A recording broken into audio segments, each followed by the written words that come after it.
Hi, last time yung output natin is nakaka-display na ng name sa ating player.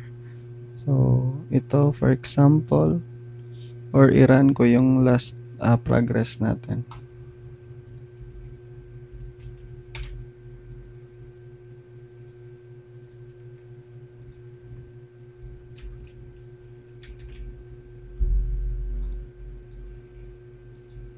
So, ayan. Okay, gawin natin ngayon is meron ng lobby. So, gawa tayo ng lobby. Gawa tayo ng script, mono behavior script, player manager. Open ninyo.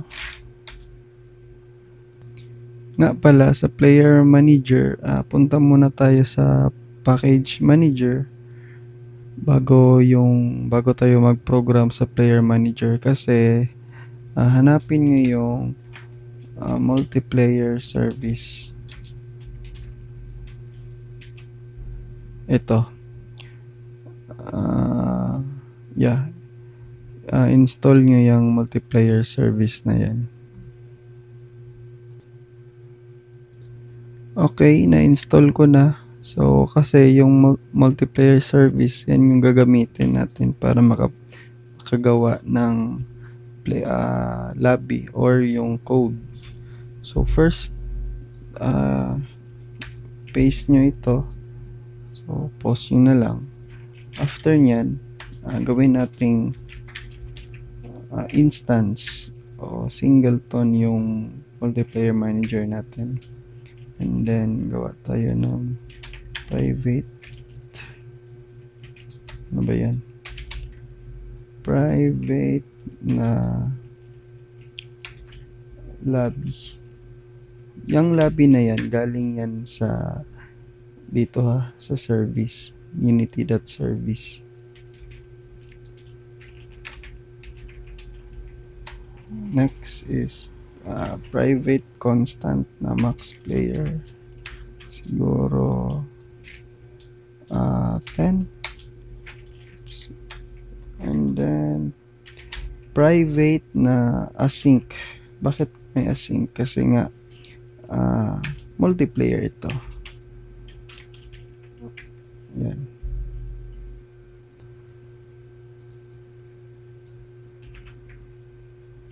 And then gawa natin ito ng function. So private async task. Yan. Tapos await. And then Unity services that initialize async. And then if check natin if merong authentication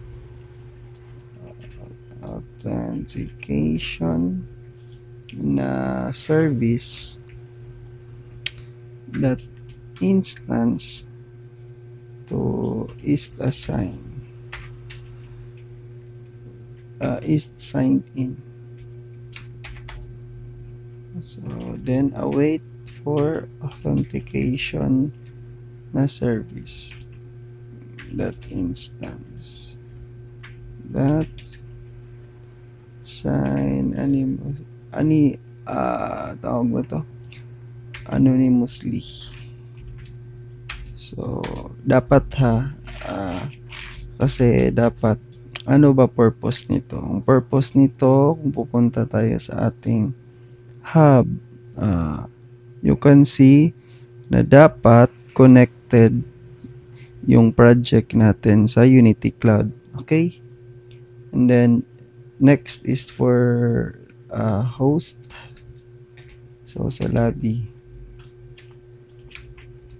host lobby.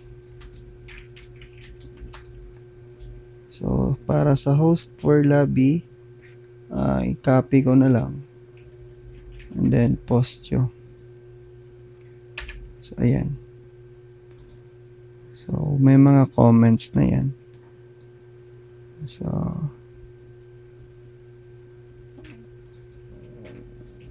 yan. Next is for join lobby. Ito. Ito is for join lobby ha. So, post nyo lang. So, yeah, join lobby. And then, kailangan natin linisin yung Unity natin pag nag-close na yung wala na mga players. So, we need to delete the lobby. So, paano mag-delete? Ito lang yung code. Yan. With comment na yan. And then, save nyo yan. Tapos, update natin yung UI manager natin. Sige, punta tayo kay Unity. Alas. Wait. So, quit nyo lang yan. And then, restart natin ito. Pause ko muna. So, naglo-load yung Unity project natin. So, ito. Okay na. So, next. Check nga natin ulit kung na-save ba. Tayo na mag-open. Yan. Okay na yan. And then, gawa sa UI manager natin. Open natin. So, ito yung kailangan natin sa UI manager. Oops. Masyadong... So, sa UI manager, ito lang. So, marami-rami tayong gagawin dito. So, let's add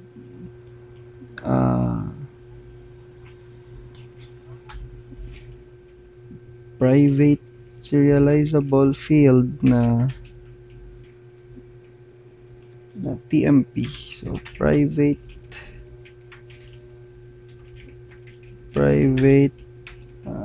TMP text para sa join code display. And then, kailangan din natin ng TMP for our name. Input field pala sa generated code. Ayan. And then, sa start, okay na to. So, mawawala yung on-click. So, instead na on-click, hindi natin yan kailangan. So, yung kailangan natin ngayon, ito. Nasaan na ba?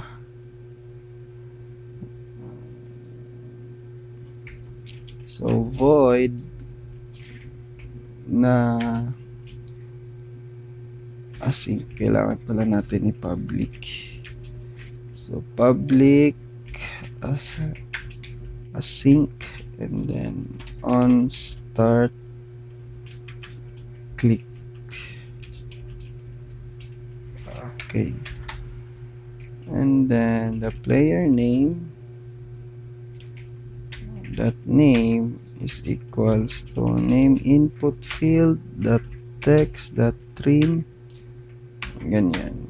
And then the start button interactable equals to false, tsaka sa join button. Yan. Then string code is await multiplayer that instance that create lobby async player name. Ayan. Then if check natin yung ito string that is null or empty, tapos yung code, then therefore if join code display is not equal to null, so check lang natin if, or pwedeng hindi na pala, diretso na lang. So join code, ganyan. So much better siguro ito na lang. And then dito naman sa else, i-throw natin yung mga buttons. And then, okay, gawa naman tayo for join async na on join click, tapos string code para sa ganito, and then if string ganyan, and then the player name, that name is equals to ganyan, and then start button equals to false, and tapos gawa tayo ng boolean para sa success. So await multiplayer manager that instance that join lobby async and the code. Then if success, if success ganyan, if not success, then i-throw natin yung start button. Double check natin.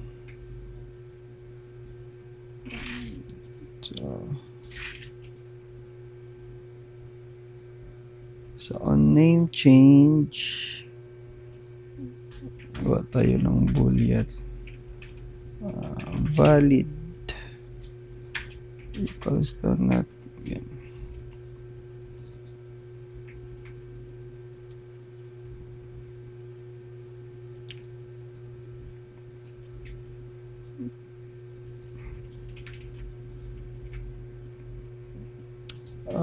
Okay, so ito lang, and then punta kay Unity.